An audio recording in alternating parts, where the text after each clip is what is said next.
and the manager hadn't been there for years, so we went over and saw the other side, and there was a lot of pictures I took, but this was the sort of koi pond that was part of that. It was kind of interesting to see all the foundations and remnants of, you know, things I had pictures for that I could compare. Oystering is another huge industry for Norwalk at the time. You know, that there's so many of those Norwalk islands and stuff provide good harbor for the oysters to get started with spawning. And Wilson Point. I really wanted to, I couldn't include this picture in the next one. This is the end of the Housatonic Railroad. And the trains would come down and they would meet up with steamboats for freight. And a lot of times the freight would even run on Sundays because they delivered milk and ice north of us. And that was important to keep moving even on Sundays. And there was a roundhouse at Wilson Point. So, and I did see online there's a club that does model trains rebuilding scenes, and I don't know if they finished, but they had some of these photos there that they were following to recreate the way it looked when it was a freight center. And there was a club called the Knob Club, where people would be, at Wilson Point, another place for people to gather and cool off by the beach. And then there's Rowayton. This is White Bridge. So that house is still there. Rowayton Fuel is right here. And then it went through, I mean, after this bridge, it was the one that just came down, those arches, the stone arch bridge. Here's on the Darien side, the gas station that was at White Bridge. I think it's now at Arthur Murray's dance school. Maybe it's an exercise place or something, and it keeps changing what it is. And this is Tokenique Road. This is Tokenique Road on the other end. This is Tokenique Road was only a trolley route at first.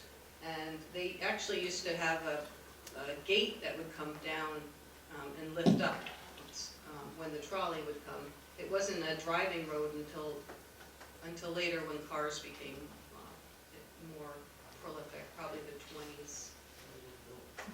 This is, like Bernie's, the news store.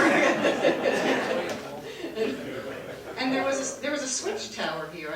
Until I got this postcard, I didn't realize there was a switch tower there. Yeah, so this is I guess, called Darien Social now, and the Chinese food place. Ernie's. Ernie's. This was the trolley that would go to Rowton Point. That's Highland Avenue, and then McKinley Street goes, or actually Samus Street's right here, but McKinley Street's up there. And it would go straight across the creek to Rowton Point. And a lot of these pilings you can still see today, not a lot, but some anyway. And that was the area that was the bone of contention recently, where they wanted to build a huge house right in the center of Farm Creek. Because this was filled in with landfill, and there's a small house that exists today that kind of is low, but the big one was really upsetting to a lot of people that live in the area. And I guess it's reverted back, and I think it's still sort of up in the air what's going on with that, but the person that bought it, I guess they have a right to do that, but hopefully they will succumb to all the peer pressure and at least back it up where the rest of the houses are, if there has to be a house there. I don't know what happened to that picture.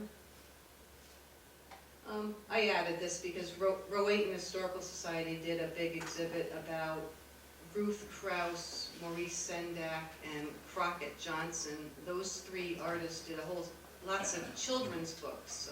Harold and the Purple Crayon. Harold was thought about in Rowayton, and as was Maurice Sendak has Where the Wild Things Are. But Crockett Johnson's wife, Ruth Krause, had done this book, A Hole is to Dig, and she had sat in with the Rowayton School kindergarten, and the teacher, Miss Sherman, to really get into like how kids interact and how kids give. She's one of the first people to really make a book that was from a child's perspective, including things that they were important to them. But I grew up in Rowayton, and I didn't know any of that until our exhibit. So it was kind of nice to. Well, yeah. All right, so now we're in Brookside in West Norwalk and more towards the Darien side. This is Flax Hill Road, and there was old red mill here. There's an old red mill and road in Darien, but this was an older postcard. There was Trendley greenhouses. Many might remember those on Raymond Street is right here, and that is Rowayton. There's a church. There's the old church on Flax Hill right here, and yeah. So those were at one time they were one of the largest importers of roses on the East Coast. The Trendley greenhouses, and it was purchased by Nielsen's, I guess, in '71. I think the next. Yeah, so that was in 1971. Seems like a bargain. 52 acres for today. Yeah. Those were real dollars. That was the article. And in that church that I pointed out in the distance on Flax Hill, this is the school that was next to it, Brookside School. Then I have a few, in my book I stretched into the 1960s because I know it's more of a nostalgia piece too for people, you know, like me that remember the drive-in and Old MacDonald's Farm. So in the picture I was getting my car fixed, and there was a pizza sign on the wall, and I asked this guy, what is that, the pizza sign? And he said his parents used to run the drive-in in Norwalk, the concession. And of course I said, do you have any pictures? And he said, oh yeah, you know, I have pictures when it was new and pictures of when the screen fell down. So in the book I have that one too. But 1952, I believe, was the first year for it, and this was the opening night of the first. Was Follow the Sun. This was in poor shape, so I couldn't use this in the book, but this was the Connecticut Potato Chip Factory. I didn't find another picture of it, so it's not in the book at all. It then became Handyman Lumber, and then after Handyman Lumber it was Mole Queens, and now it's that big CVS in Norwalk that they just built recently. It's that same spot. And then Swanky Friends. Actually, I couldn't use this picture because I think it was originally a newspaper picture and it was too grainy. But I wanted to because these letters are no longer there on the top. But the picture that I have in the book I took today in black and white, because the rest of it doesn't look any different really. So, but this was the one that has the letters that you can't see today. And Old MacDonald's Farm, that was, you know, a place that, you know, we really enjoyed as kids. You look at a lot of pictures and it doesn't look like much today, but when you're a little kid and the candy counter and that old-fashioned car that you drive with the rail in the middle, it was just fascinating back then. That's where the McDonald's is, isn't it? Now? It's close to that, but there's a big river park, river view, and you can still, the only part that's left there today is the brown covered bridge. That used to be the entrance to Old MacDonald's Farm. And that's still there, but everything else is gone, unfortunately. Yeah, we used to have like birthday parties there. We'd go to Carvel, and there was a miniature golf, and then there was the Old McDonald's farm. So it was very thrilling as kids to go to that.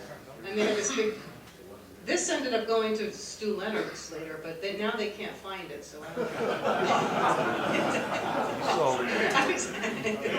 I had them go look. And so they had a country store that had candy, and they had sawdust on the floor of the restaurant there. And the Darien pen pals were, they had pen pals from India, and they gave them an elephant as a gift. And this was in the, I think, the mid-50s. Shakuntala, but Shakuntala became unruly and they couldn't control, so they went to the Beardsley Zoo.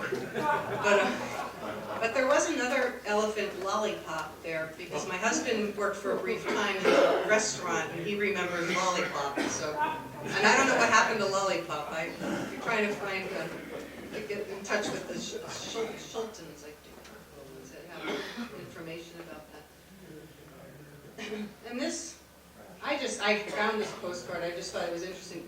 These cabins were, I guess they turned out to be kind of seedy later on, but they're in the spot where I think Duchess Patio, or Duchess is now, across from Birch Road. Yeah. And then I have a little bit about the Cranberry. There's a Gregory store, but that was too blurry to use for the book. There's Winnapock School. I didn't really have too much about Winnapock in there. What is interesting, though, is if you're on your way to the DMV and you go to the end of the Route 7 connector and you take a right and then you go over that bridge towards the DMV, this is this bridge here. And underneath, there still exists a bridge under the bridge, this arch bridge built into this rock, and it's one of the. This was one of the, it's a little cropped here, but I had that picture. There was a secret Norwalk photo exhibit, and this was my secret Norwalk photo. Of course, there was 2 other people who had the same subject matter. All right, and up in that area was Milton Automobile Museum.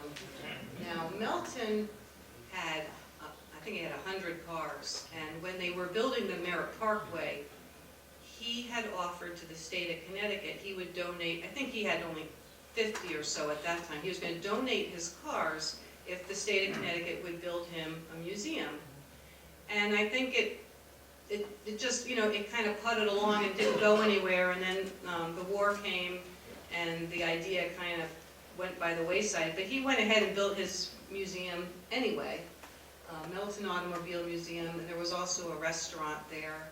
And I believe it went into the late 50s. I don't remember it being there, but I did talk to his daughter, Marjorie Milton Nutt, and her father was a famous tenor, James Milton. Yeah.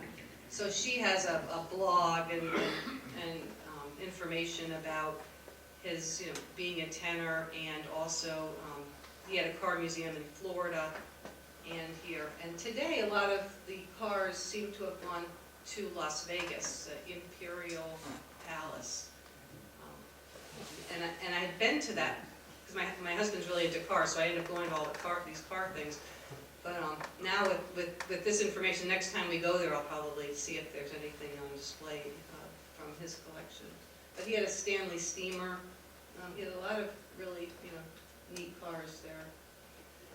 And then the last one is Silver Mine. This was Abigail at the bar. It was a postcard.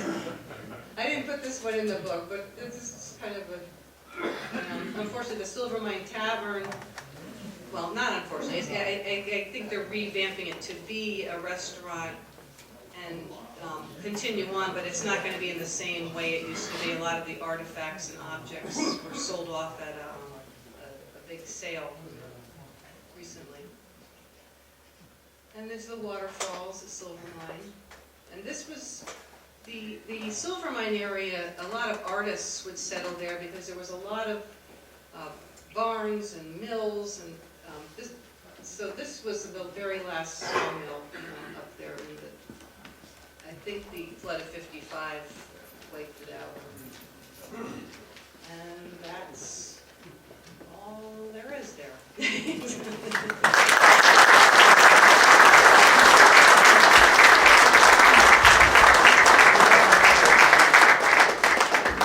Take a question. You have a question? Yes. Do you have any information on, when I was driving around here for years and years and years, there were always signs that said Ferndale, which I think was a monastery. And Yeah. that property is still intact on Weed Avenue. Yep. And it's the Yeah. Dolce The Dulce Conference Center. It's an amazing Hotel, I think. thing. Yeah, it's a 158 room hotel in there and the biggest conference center you've ever seen. Yeah, It's you all can hidden. still walk that property. Yeah. I've gone there, I went there like last year at some point, and they have, you walk around the whole pond there. They have the stations of the cross. I mean, some of them are in disrepair, but it is interesting. It's such a beautiful expanse of property to walk around. There's a nice old barn. Can you tell us anything about Ferndale though that preceded them? About the monastery? Yeah. Yeah, I don't know, I just know that what you just said, that's what was there. Because I remember being there when I was a kid too. But how they happened to come, that's actually a good question. I don't know who owned it before or if they were part of the. Where is this located? This is on, I think it's Weed Avenue? Yeah, it's And, about near New 1/10 of a Canaan mile north of where Philo Street intersects Weed Avenue at the end. And just if you went up Richards Avenue to the end, which is about a mile, and turned left, you go right around the corner, and then Weed Avenue goes off to the right. And it's about 1/10 of a mile up there. Yeah, And you'd never know it was there, yeah. except No, for one little sign. It's just like a walk back in time when Yeah. you go there, because it's just, you just don't see around these parts, property like that. Yes, Tom? Yeah, two things. In Wilson Point, that railway line went down, but was unused after World War I. The line was